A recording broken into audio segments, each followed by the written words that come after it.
would like to welcome everybody who is listening, everybody who tuned in. We will host another AMA Ask Me Anything with and for Etherisk. My name is Sebastian Christoph from Team Etherisk, and today again I am very happy to talk to Christoph Mozambique, founder and CEO of Etherisk. Hi Christoph, how are you doing? Good morning, and thank you for having me. I would say today we have two brackets. One is a short explanation of Etherisk, a short dive into what we're doing in Kenya. But before that, I would like to introduce Etherisk to those who don't know what we're doing and who we are. We are a decentralized insurance platform built on blockchain technology that enables anyone to create, manage, and purchase parametric insurance products via smart contracts, automating underwriting claims and payouts. It's open source, transparent, and aims to significantly reduce costs and delay in traditional insurance systems. What is our goal? We want to make insurance accessible to underserved populations worldwide, automate claims and underwriting with smart contracts for speed and especially transparency. We want to reduce costs by eliminating intermediaries and fraud. We want to enable parametric insurance for real-world risks, for example, weather or flights. We also want to support decentralized, community-driven insurance models. Last but not least, we want to provide an open source framework, the GIF, for building custom insurance products. So that's that. Now let's dive into the first question of the AMA. Christoph, you went to Kenya a few days ago, I think it was 2 weeks ago, to kick off a new project. What can you tell us about that? Yeah, this is currently our so-called flagship project. The project comes from a very long partnership with several partners, including and started by Lemonade Foundation. Lemonade is a large US-based insurance company, fully digitized. They were the first who fully embraced AI, and I think they started about 10 years ago. And first they started with a very small product, household insurance. And now they are offering a broad portfolio of different solutions, all AI-based. Also, their development is fully AI-based. So they are really the front runners of the technology in AI. And so Lemonade is a commercial insurance, and they are focused on the US and starting also in Europe. So actually the insurance company Lemonade has not so much to do with Africa, but the two founders, they are very seasoned serial entrepreneurs, and actually they thought when they started Lemonade, they thought this is maybe the last project in our life which we start from scratch. And so we want to include in some features which also create a benefit for humanity as a whole. And so they decided to dedicate a certain part of the profits of this company, the commercial company, to not-for-profit foundation. And they have been looking for suitable projects, what they wanted to support for a long time. They also support smaller organizations, but they also wanted to start their own project. And currently the first and only project what they run on their own is the so-called Lemonade Crypto Climate Coalition. And the Lemonade Crypto Climate Coalition is, as the name says, it's not a sole business run by Lemonade Foundation, but it's a coalition, yeah. So a partnership of several large companies, including Chainlink, including large reinsurance companies like Hannover Re. We have local partners like Pula in Kenya, which is a large broker and also reinsurance, and we have Etherisk.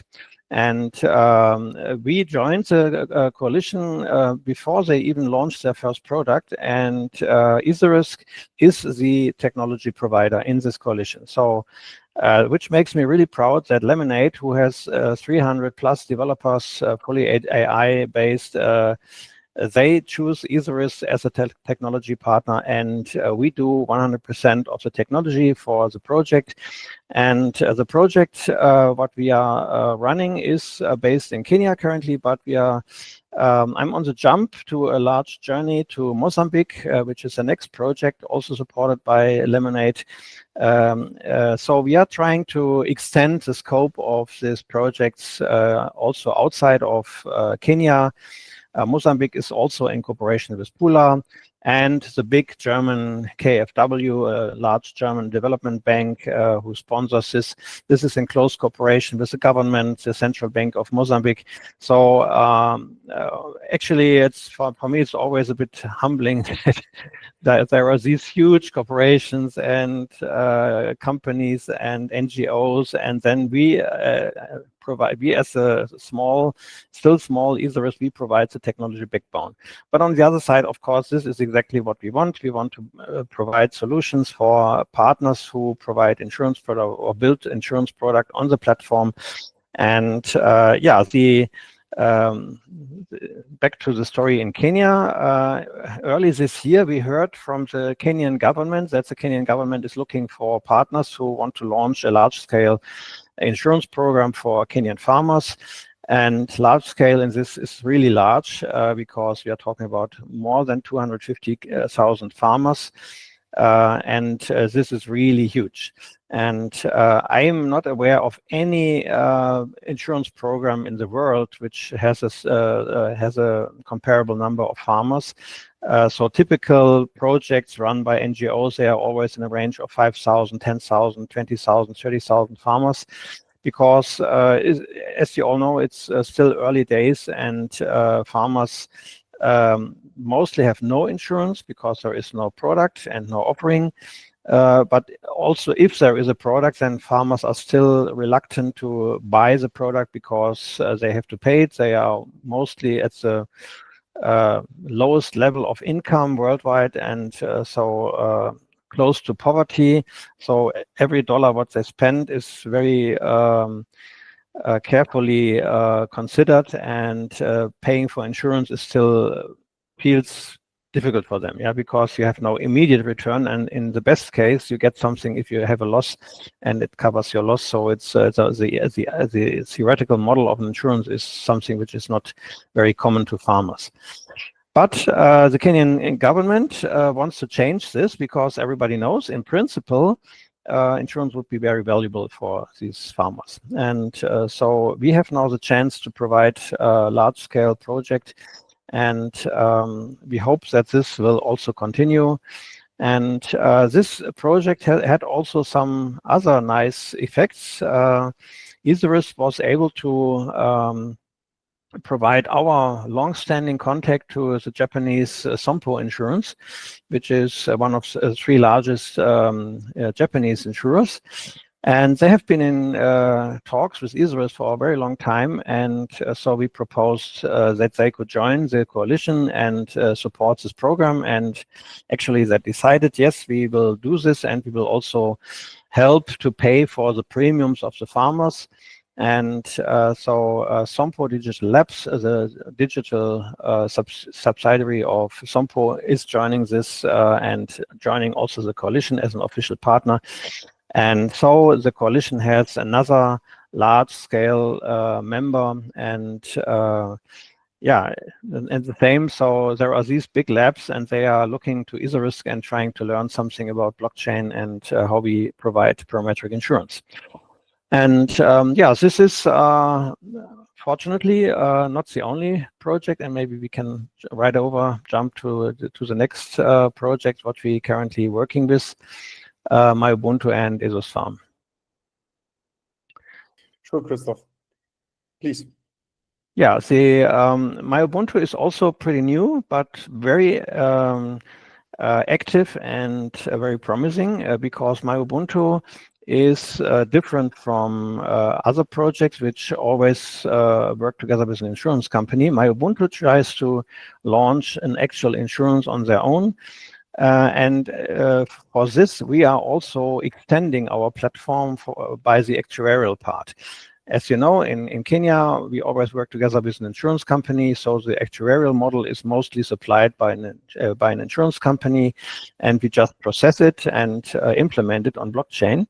MyUbuntu is different because MyUbuntu has their own model, and they develop this model on their own. It's also in difference to Kenya, where it's based on area yield.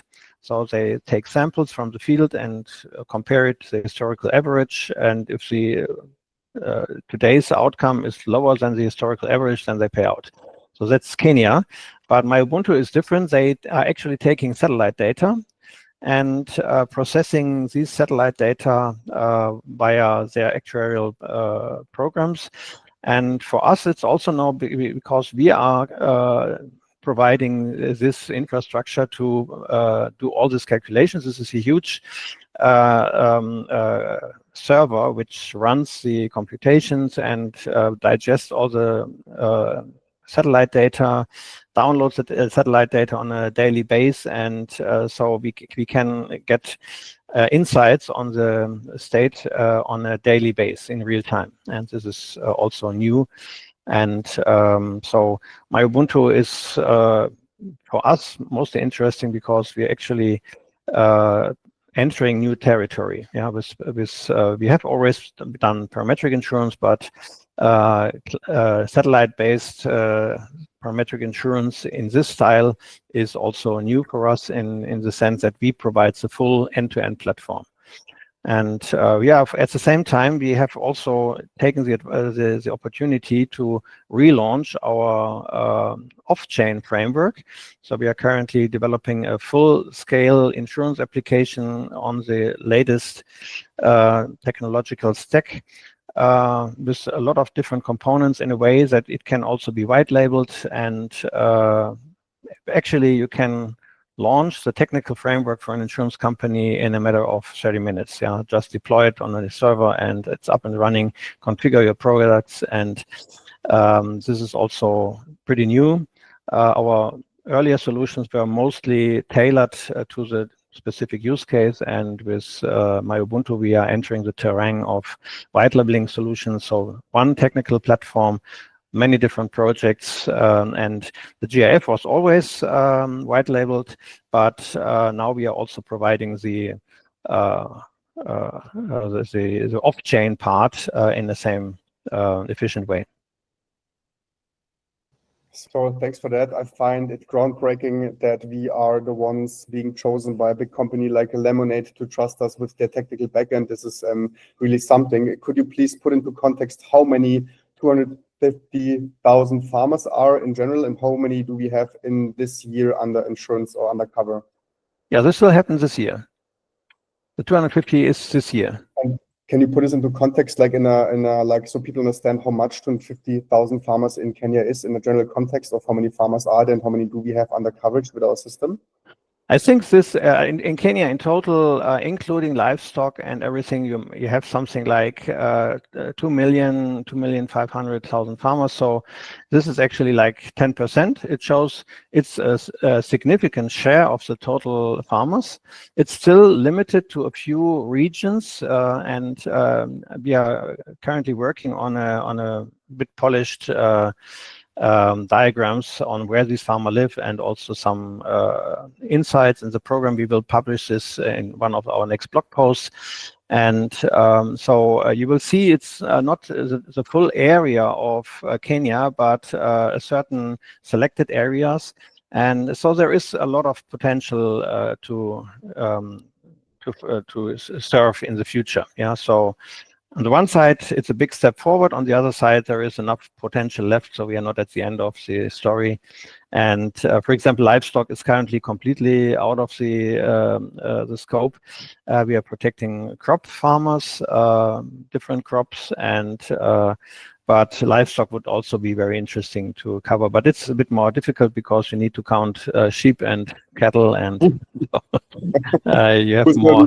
It's difficult to do it. It's difficult to do with satellite support. Yeah, so you need people on the ground. I would like to jump into the AMA section of our community members, if you want to, if you would like to. So I would start with a question from Matt. He asks, the first one is a bit of curiosity. What is honest the reaction? Sorry, what is the honest reaction of interested parties when told they need to use the DRP token to run a GIF instance? Sorry, today is a bit a tough time. No worries. Yeah, it's actually maybe also a small announcement today. We have now 2 companies who will be willing to buy and hold DIP tokens. This is first MyUbuntu. We had already a deal, or we have discussed a deal. It's not yet written on paper, but we have a clear expectation that MyUbuntu will hold and stake DIP tokens. And the interesting thing, MyUbuntu is planning to white label the solution, so there are a lot of other projects coming.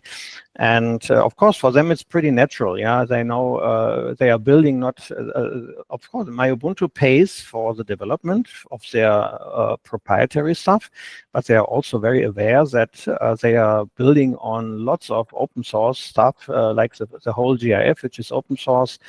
So they're pretty aware that they are building on tons of code from which is open source, but which has been enabled by investors which invested in the DIP token. So for them, it's pretty clear that they also have to take their share in this. And the same for another partner, which is also very interesting, but still under the radar, Verde Insurance in Germany, which is not yet an insurance, but on the way to get an insurance license. I've been in contact with Verde for a long time, and they are still struggling to find the funding. In Germany, the regulatory requirements are huge, but Verde has also, with the support of Etherisk, they have launched a similar legal model what we use for flight delay. So it's not an insurance, but it's a protection, and they offer bicycle protection. And so Verde, I'm in the board, the supervisory board of Verde, and we are working close together. And the plan is, and we have an LOI, that as soon as Verde will get the license, they will also use the Etherisk platform for their whole processing. Yeah, so Verde would be the first German insurance which runs on the GIF and our framework. And of course, Verde has also agreed that they will own and stake DIP tokens. And for them, so both for MyUbuntu and for Verde, it's easier because they are small and companies, and they have not a big legacy like the big ones like Hannover Re. Hannover Re is part of the Lemonade Crypto Climate Coalition, but when we asked them, or Lemonade asked them if they want to join also the crypto part, then, oh no, this is too difficult, not technological, and not because they do not want it, but they know if they want to start crypto, then they have, the first thing what they have to do is to hire 30 lawyers, which check every aspect of crypto. And so it's super expensive for a large company like Hannover Re to only buy a single Bitcoin. Yeah, it's super expensive. The cost of the Bitcoin is the one thing that's peanuts for them, but the legal cost and the cost to include this in their balance sheet is huge. So all the incumbents have a really hard time to hold and stake crypto and dip after all even the more. And we discussed this in the Telegram channel at length with some member of the community, and it was a very interesting discussion. And I told them that all over the world, people are looking into ways how to bridge the gap. Yeah, so you have the large institutionals with tons of money, pockets of money, and they really want to invest in crypto, but they can't because it's too complicated and too risky. And so they need a vehicle, a special vehicle, and which they can use. And these special vehicles are either ETFs, like for Bitcoin and Ethereum, but the offering is limited. You can only invest in Bitcoin or Ethereum, even not in Chainlink or something. Chainlink, I think they are applying for an ETF, but it's a long way. Yeah, it took Bitcoin 10 years to get an ETF approved, and Ethereum 2 years longer. So ETFs are very difficult. The other way is what Michael Saylor does, to start a company, buy the Bitcoin, and sell shares of the company. So indirectly, you own Bitcoin because you buy MicroStrategy. And something similar will happen also for other tokens, and I hope eventually also for the DIP token, that we create a special vehicle.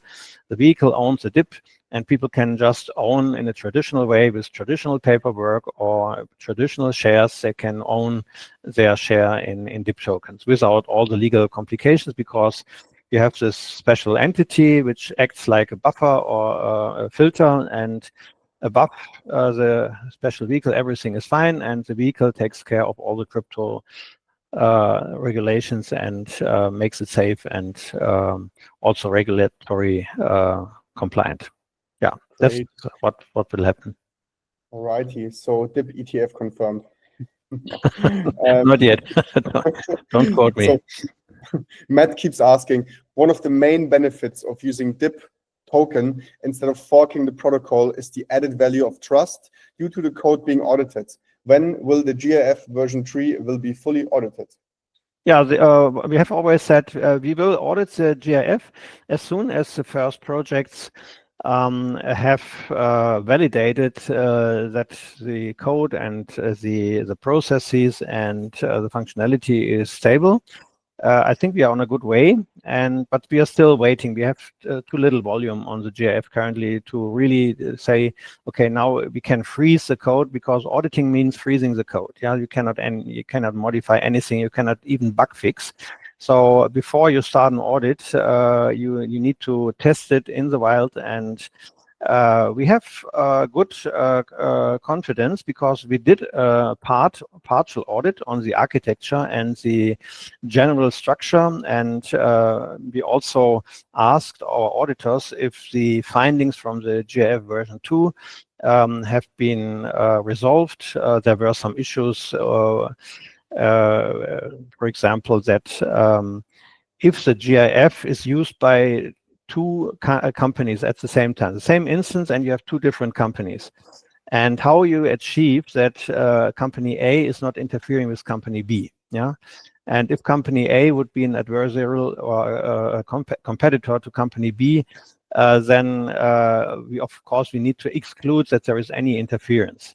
It's not a problem in practice, because in all our cases we deploy one GIF instance per company or per insurance, so there is no problem, because it's always the same people who do this. But these were some smaller findings from the first GIF version 2 audit, which was full. And so we did this architectural audit. And this is also why we are confident that the GIF version 3 instances, which are currently running, like flight delay and some others, that they are safe. But a full audit, you need to understand, the GIF version 3 is over 150 smart contracts. So it's a huge number of contracts. Many of them are not really difficult, because they are mostly interfaces, and the core logic is only in a few contracts, but still it's a lot of stuff, and so it's going to be really expensive. So first of all, I hope that AI will cut the costs here, and on the other side, that we will learn from our current projects and finally decide, okay, now it's time to freeze the code and do the audit. And but it can take a year or so. So I don't want to promise anything here, and it's actually also not a bottleneck, because the companies which we are working with are happy with the current status, and they do their own research, and so we are gaining confidence. But a formal audit is really expensive due to the complexity of the code base. So Matt also wants to know, how is the business development pipeline coming along? Yeah, I think we are talking now 20 minutes, and this question should be clear now. So, we have, thanks to Susanne. He's, as you know, Susanne was our community manager for a long time, and she's now focusing on business development. And so she's doing the introductory calls and also discussing the business. Is this a good fit or not? And yes, we have some very interesting new entries in our pipeline, and it's too early yet to talk about, but we are very confident that we will be able in the next few months that we can publish our next members of our network. We have some very interesting talks to Asia, Thailand, and so on. And of course, Sompo Digital Labs, they want to extend to South America, Brazil, where they have good contacts. So there are a lot of talks ongoing, and I hope some of these will materialize and we will be able to talk about it. All righty. So let's jump to Jake. Jake wants to know, in the future, could open source AI agents running in trusted execution environments and verified with zero-knowledge proofs create personalized microinsurance contracts based on behavior while preserving privacy and even enabling a secondary market for these contracts? Yes, a full yes. Indeed, it's a very good question. However, it's like if you imagine you are in the 1990s and somebody's asking, would it in theory be possible to sell not only books via internet, but also medicine or cars and your lawnmower? And then you would say, yes, in principle, it's possible, but yeah, so technically, yes, absolutely. Practically, there is still a large gap. Yeah, so zero knowledge proofs are currently used for low tech. Yeah, so if you read about Ethereum currently, then there is a big movement ongoing. Layer 2 blockchains are being connected to Ethereum as the layer 1 blockchain. And this link, the safe link, is done via zero knowledge proof. So this is the main application of zero knowledge proofs. It's not yet there for everyday business. Yeah, so it's very special technology.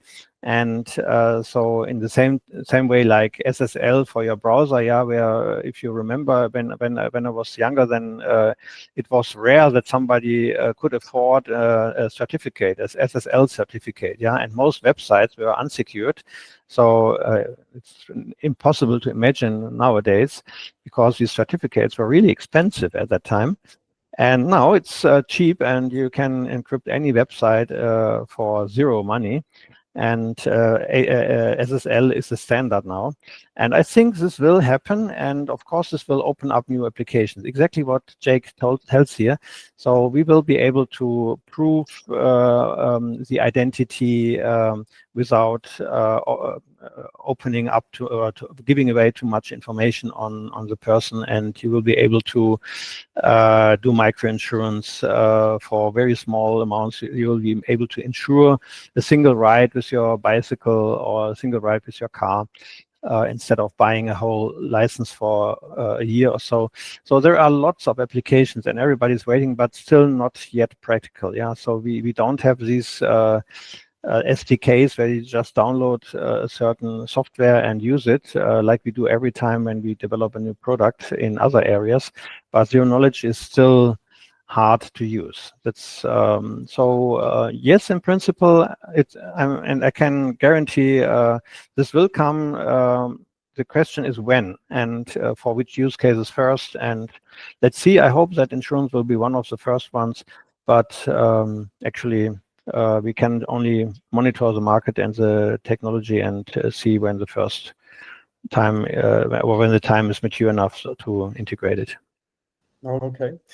Our community wants to know what were the factors in your decisions to partner or use GenLayer as an Oracle provider? Yeah, GenLayer has a very interesting approach. They are the first ones to use LLMs for insurance oracles. And the basic idea is if you ask, for example, ChatGPT, yeah, what was the weather in New York yesterday, then you get an answer, but the answer is not really reliable. Yeah, it can be that ChatGPT hallucinates or something. And so GenLayer's idea was, what if we ask several different models with the same question and aggregate the results? And so we ask ChatGPT, we ask Claude, we ask Venice, we ask whatever you have, and then we aggregate the results and we do it in a structured way. So the questions and the answers are structured, so it's easily to aggregate them. And this is a very promising approach. And we are currently just looking for a good use case, a good model or a good product where we could use this model and to do a full insurance product. This is still in the ideation stage, so we are collecting ideas, and so it's not yet in a stage where we could say, okay, this is ready to go and we can launch a commercial product on top of it. It's still too early, but it's promising, and I think the approach is very valid and would open up a lot of opportunities.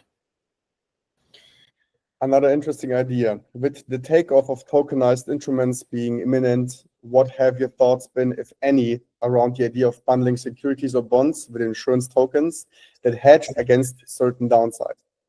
Yeah, also, I think this is pretty natural as soon as you have enough liquidity and volume in the market. So we are still looking at the actual volume on the platform. It's still we are not reaching the critical mass for these instruments. These instruments are costly because you need lawyers. You need a volume of, let's say, at least $20–50 million in turnaround, and there's still a way to go.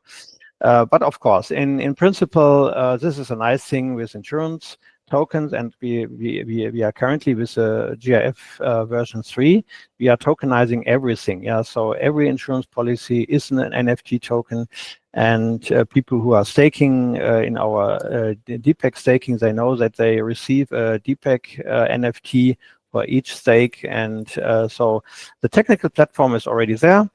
And we only need the legal framework, and this is expensive. And you only do this if you have sufficient demand. And so that leads me to another point.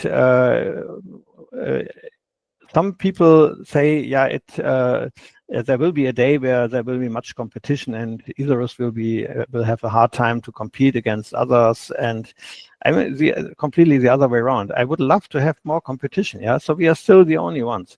There is no comparable insurance project like ours. And the other insurance project, you can count them with one hand. And so there is still too little competition and too little volume in total. Even if you look at the large ones like Nexus, it's ridiculous low what the volume is on their platform in comparison to crypto in total. So we are still early days, and it sucks. And I would love to have some volume like some crypto apes. But that's the way it is. One day, Christoph, one day you're going to be the ape of parametric insurance. Exactly. And really, I think there is so much room, and there is so much room for so many different models. So it's actually a no-brainer. But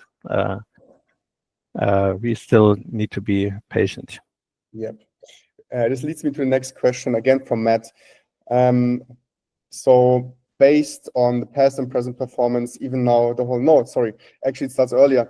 For the EMA, it's interesting to ask, could you please comment on why the DIP token seems to be so unattractive for investors? Yeah, exactly. It's the same thing. So insurance is in itself, it's not very sexy. It's boring. You need a lot of theoretical understanding to know how this works, and in total, it's a huge business, and most of it's happening behind closed doors. But if you ask the average Trade Republic investor, what is in your basket? Tesla, Google, Facebook, you name it. But insurance companies, give me one millennial who has invested in an insurance company. It's really rare. And so this is actually culturally, so people are looking for interesting, sexy projects, and so This is one factor. On the other side, I'm pretty sure there are people, and I know we have them, and we had large investors also recently. There are people who know exactly the value of insurance, and that insurance is the base of any economy, and will also be in the base of the crypto economy. And so it's an interesting consideration. But in general, I think yeah, we can create more memes, but that will help in the long run. So the last question for today: product builders can create new GIF instances in a single transaction, massively simplifying onboarding and product development. A new sandbox allows you to test products without even launching a developing environment. Exactly. Yeah, this is a claim what we had quite a while, and the claim was actually valid mostly for the GIF. The GIF version 3 is can be deployed in a single transaction. So this is one of the beautiful aspects of the version 3. On the other side, no blockchain infrastructure works without an off-chain embedding. Yeah, so you need websites, you need payment systems, you need monitoring, reporting, you need to take care of your customer database. So currently we are developing this framework, which will have the same, what I said, deployment in 30 minutes. You press a button in the same way like you launch your WordPress instance on DigitalOcean, and the idea is to get exactly to this stage where you actually go on the Etherisk website, you push the button, deploy my instance, and then you have your insurance company up and running, at least on the technical level. And everybody knows that's only the first step in a long journey, because legal and distribution are the actual hard points, and the technology. But the technology should be as simple as possible, and we are getting there. All right, very interesting topics today. A lot of information compressed in, I think, 45 minutes, not even. I want to thank everybody for tuning in, everybody who's listening and watching. I like this AMA series a lot, and I hope more people tune in the next time. I'm sure we're going to continue this AMA series. Yep. Stay tuned for what's happening in Mozambique. Stay tuned for the blog post, and follow us on our socials, LinkedIn, and Discord, and Telegram as well. Christoph, thanks as always for your time, for your expertise, for your insights. Thanks for answering the community questions. You're welcome. And please keep them coming. And Christoph, see you next time. Thanks a lot. Next AMA will be in September, probably mid to end of September, because we are also on holiday a few weeks. But I think by after the 15th of September, we will announce the next AMA. And I think there is a lot of stuff to tell then. And happy to answer all your questions. Please post them on Telegram. And so we can collect and answer them as you have seen today. Thank you so much, and see you soon. Bye-bye. Thanks. Bye.